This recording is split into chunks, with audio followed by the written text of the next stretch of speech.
0. Donc, on a terminé un tout petit peu notre plan. On est d'accord? Bah, j'ai pas pu le terminer, c'est une question de temps. Non, ah oui, c'est déjà fait. On a déjà décidé qui va payer le dîner, on est d'accord? Non, c'est notre chère dame de Paris. Ok? Bien. Un point qui est très important. Pour créer une cotation qui est hyper correcte, je préfère vraiment utiliser la fenêtre annotation. Ok? Donc, on va bien essayer de travailler ce petit peu ici sur ce plan-là. Ok?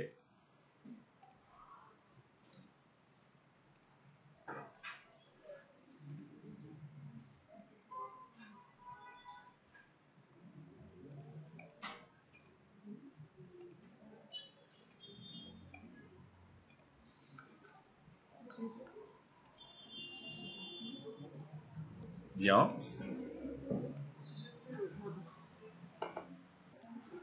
Bien. Pour les hachures, la première des choses que nous allons faire,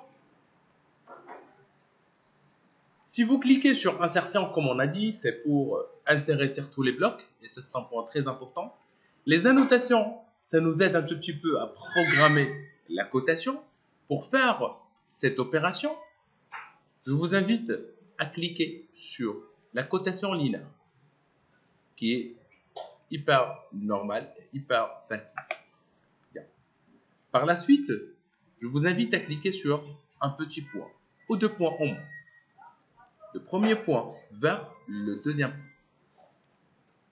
Avant de faire quoi que ce soit, s'il vous plaît, essayez de déplacer un peu la cotation dans un endroit qui est correct par rapport au dessin. C'est bon? Bien.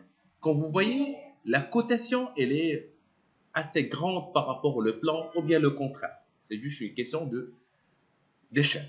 Échappe pour annuler. Pour cette opération, je vous invite à cliquer sur le menu Code ou bien la rubrique contextuelle Code, modifier, ajuster. Et comme vous voyez, on a une échelle de 1. Une échelle de 1. Puisque l'échelle de 1 est assez grande, qu'est-ce qu'il faut faire? Augmenter ou minimiser, ou réduire, ou diminuer. Normalement, c'est diminuer. Je vais utiliser 0.1. C'est-à-dire que je prends l'échelle divisée par 10. Et je vais tester. Refaire la même opération entre ce point et ce point. Et je vais voir, est-ce que c'est bien ou pas? Je clique ici. Ok? Un tout petit peu. Je prends en considération le mur qui se trouve ici. Donc, je ne peux pas la mettre ici. Je me déplace un tout petit peu ici. Au lieu de refaire l'opération plusieurs fois, on clique sur Rapide. Continue. Ce qui m'aide un tout petit peu à créer juste des points. Pardon. Toute petite erreur. Un autre point ici. Un autre point ici. Qui m'affiche normalement la largeur de la fenêtre. Un autre point ici. Un autre point ici. Ici. Ici. Et autres, c'est selon le besoin. Et même ici si je veux. Ok? Bien. La première remarque, je pense que vous l'avez déjà faite, on a une cotation qui est linéaire, très très bien alignée et correcte. Il n'y a rien à dire. On est d'accord? Ça, c'est le point le plus important. S'il vous plaît, à ne pas faire une cotation une par une. C'est-à-dire, vous prenez la cotation entre ce point et ce point-là, vous le faites d'une manière séparée et par la suite, vous cliquez sur Entrée pour refaire la même opération. Ça, c'est déconseillé parce que je ne pense pas que vous êtes en mesure de aligner d'une manière manuelle. On est d'accord? S'il vous plaît, c'est déconseillé. Je répète, vous cliquez sur Cote, linéaire, le premier point vers le deuxième point. Vous prenez en considération, s'il vous plaît, les murs et les cloisons. C'est-à-dire, il faut éloigner un tout petit peu par rapport à ce mur-là. Vous êtes dans l'obligation de le faire. Comme ça. Et par la suite, c'est rapide, continu. Ce point-là, ce point ou ce point, c'est tout à fait pareil. Vous allez voir, c'est 1,43 m, 1,43 m. Ce point, zoomez s'il vous plaît, de préférence. Vous savez maintenant que c'est très très bien aligné. C'est pas la peine de s'inquiéter concernant les détails.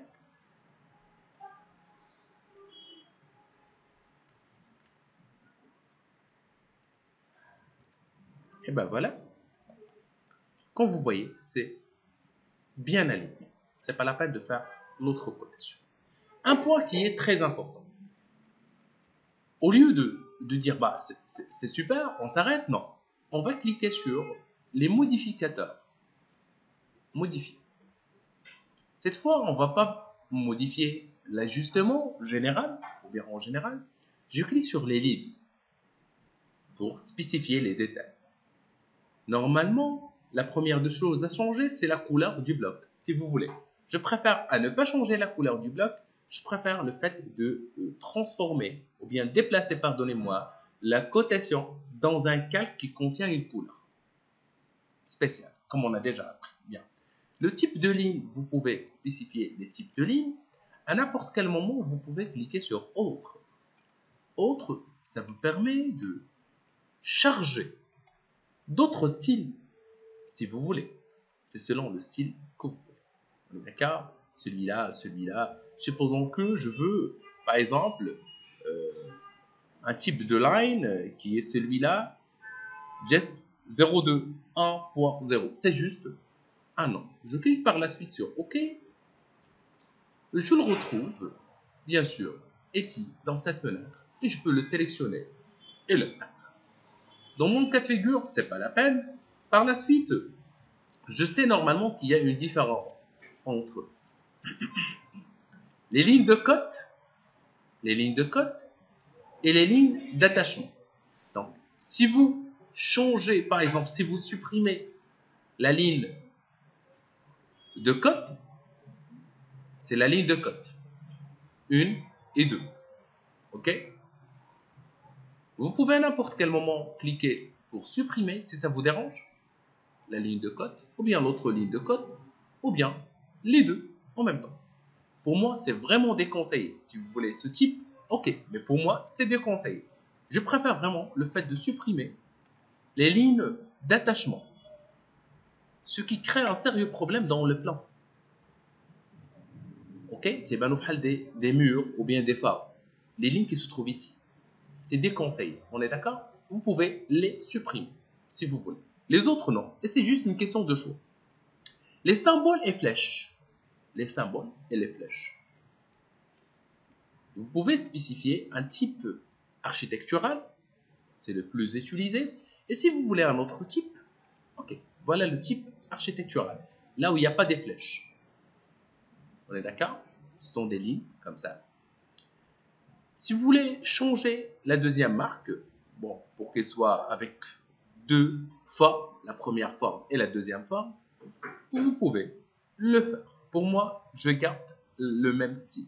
Aussi, vous pouvez minimiser un peu sa taille. Si il est de 2 et vous le voulez, je sais pas, 2,5, vous le voulez en 2 ou 1, c'est juste une question d'échelle. On est d'accord? Si vous voulez augmenter la taille, il faut augmenter la valeur. Si vous voulez minimiser la taille, il faut minimiser la valeur de l'échelle. Soit disant que je veux 2. Bah, le reste, c'est juste, est-ce qu'il a un angle ou bien le facteur de la hauteur? Bien. Ici, on discute concernant le texte. La couleur, si vous voulez une couleur du texte, qui est rouge, ou autre. Vous sélectionnez une couleur dans la sélection de couleurs. Comme je viens de dire, de préférence le fait d'utiliser les calques. On est d'accord? À n'importe quel moment, vous pouvez utiliser les calques. Je garde la couleur rouge si vous voulez. Ici, il y a un remplissage. Si vous voulez utiliser un remplissage avec une couleur du texte. Okay? Par exemple, je ne sais pas, un vert, c'est juste pour vous montrer, on est d'accord?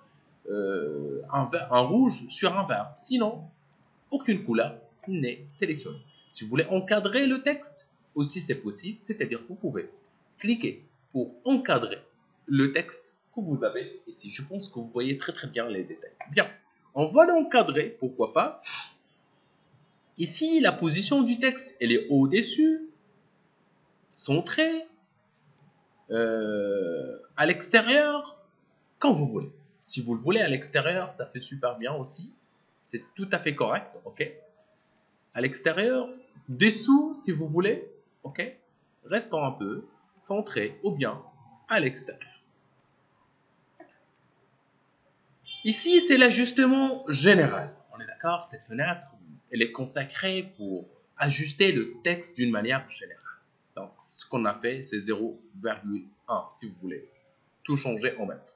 Je clique sur OK. Fermé.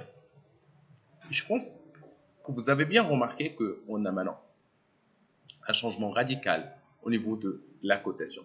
Si vous me posez une question concernant le texte qui est ici, on est d'accord, il suffit juste de minimiser la taille du texte pour obtenir plus d'espace, bien sûr, entre la cotation, c'est-à-dire à n'importe quel moment, vous cliquez ici, modifier. Ici, elle est à 0,1, donc je peux utiliser 0,09 et je vais voir. Maintenant, elle est un tout petit peu fait voir. Je peux changer une autre fois le texte et la taille du texte. Je peux par exemple minimiser la taille du texte à 2. Et je vais voir. C'est super. Maintenant, c'est hyper correct. On est d'accord, c'est juste une question d'ajustement. C'est comme si vous travaillez dans le Word et vous voulez ajuster le texte par rapport, bien sûr, l'objet. Autre chose, une fois c'est bien, on passe à voir les vues. Et comme vous voyez, attention, vue, on a déjà visité cette fenêtre ou bien ce ruban qui contient Design Center. Design Center qui vous permet bien sûr de travailler sur les objets importés.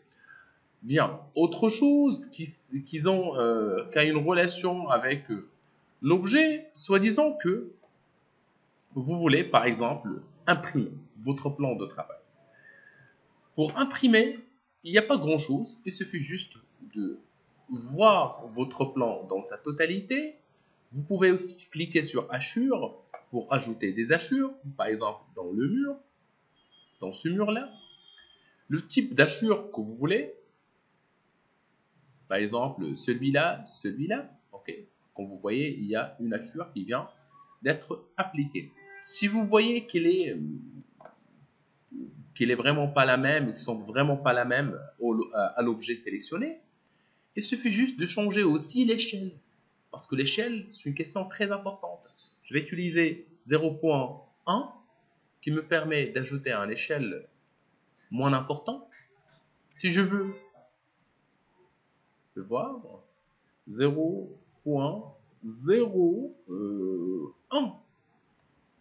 Ce qui nous donne, bien sûr, une valeur vraiment visible. Ok, ça, c'est l'angle de votre hachure que vous pouvez le changer. Si vous avez un angle qui est, je sais pas, avec 45, vous pouvez utiliser une valeur de 45 ou 90. Voilà, elle est à 90, au moins à 90, vous pouvez le faire. On est d'accord? Le type de motif, est-ce qu'elle est motif ou bien gradient, un dégradé ou bien un solide avec une couleur? Si vous cliquez sur solide, c'est-à-dire que vous avez choisi une couleur de solide. Parfois, on est dans l'obligation d'utiliser une couleur. Si vous voulez utiliser un gradient, c'est un dégradé. Vous pouvez tout simplement utiliser un type de dégradé que vous voulez. Vous avez deux couleurs. Vous pouvez agir selon le besoin de votre couleur ou de votre besoin. On est d'accord? Bien. Et bah, c'est super pour moi. Je retourne un tout petit peu vers motif, ok, avec la couleur de motif que vous voulez. Et ben voilà, et je clique sur fermer. C'est-à-dire, pour ajouter plusieurs hachures, il suffit juste de cliquer maintenant sur Une forme, forcément, ça doit être une forme fermée. Juste pour l'information. Ça doit être une forme fermée, c'est-à-dire ligne qui est hyper fermée.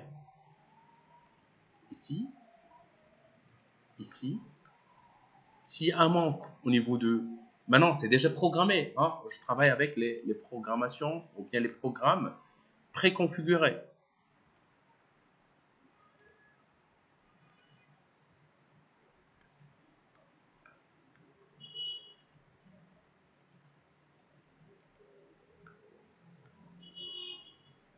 Je sais pas si je clique sur fermer. Maintenant, c'est bien appliqué. Si je retourne vers Assure, une autre fois, je peux spécifier un autre type, par exemple, d'objet, ou bien un autre type de Assure, pardonnez-moi. Je sais pas, un type comme celui-là. Okay. Pour un endroit comme celui-là, c'est fort probable. Je peux cliquer ici pour l'importer, comme dans notre cas de figure. Okay. Je peux tout simplement appliquer un autre type et je clique sur Fermer. Bien. Une fois c'est bien, s'il vous plaît. Je préfère vraiment le fait de créer un tout petit rectangle. Un petit rectangle, pourquoi pas. C'est juste un petit rectangle, ok. Comme ça. Qui regroupe la totalité de votre plan. Et qui indique aussi les limites de votre plan. Ouais, bien.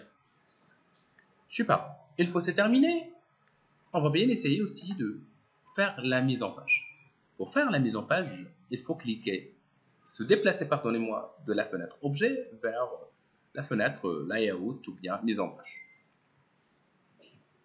Okay. La première des choses, faites voir, je vais cliquer sur plus, juste pour l'information. Plus, je suis dans la présentation ou bien la troisième présentation. Ne t'inquiète surtout pas. La première des choses à faire, c'est quoi? C'est cliquer sur le bouton droit et spécifier gestionnaire de mise en page. Quand vous voyez, peut-être que vous allez voir que vous avez plusieurs mises en page ou non. On va cliquer sur nouveau. Nouvelle mise en page. Par exemple, A3 ou A2 selon la taille que je veux imprimer.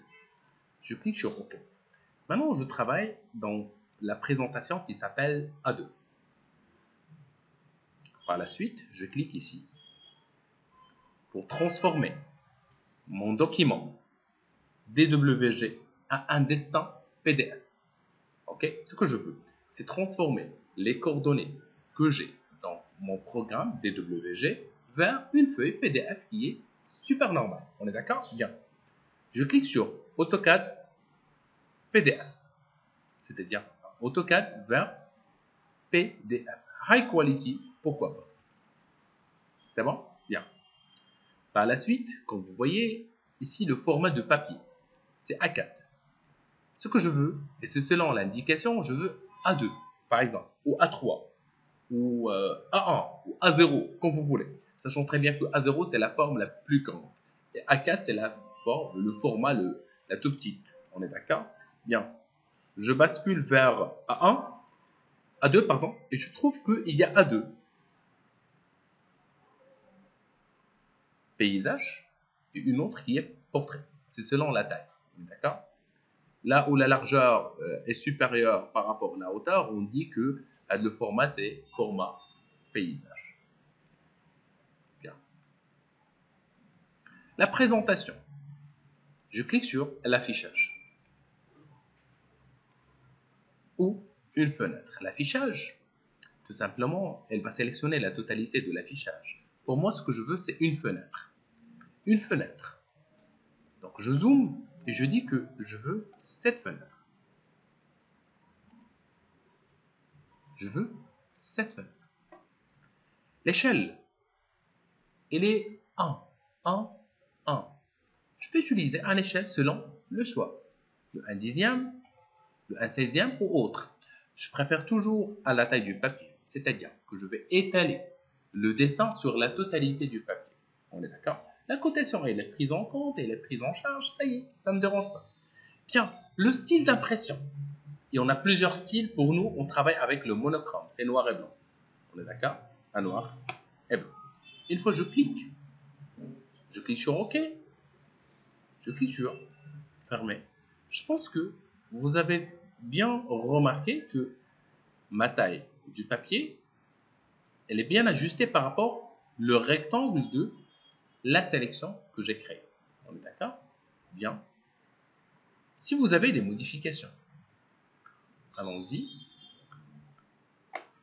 Par la suite, je clique sur gestionnaire de mise en page, A2,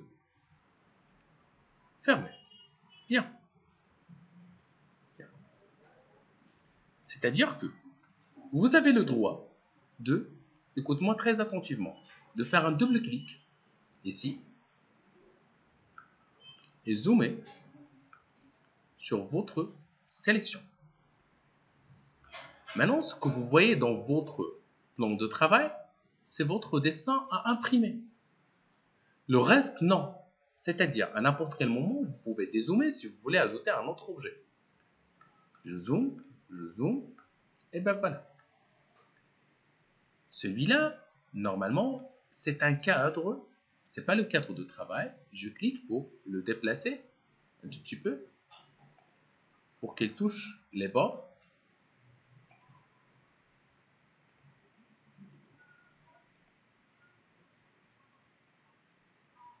Pardon.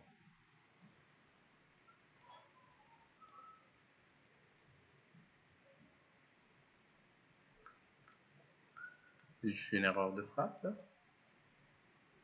Je clique une autre fois. Quand vous voyez, je peux par exemple déplacer mon plan de travail à n'importe quel endroit. Par exemple, c'est juste un 4. Vous pouvez le déplacer où vous voulez.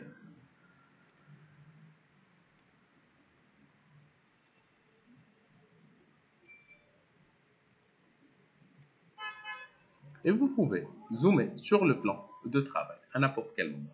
Sans oublier que vous pouvez déplacer correctement le 4 de cet endroit vers le haut, ou bien refaire l'opération si vous pensez que le point n'est pas bien ajusté. CTRL Z par exemple, si il est mal ajusté, il suffit juste de retourner un tout petit peu en arrière.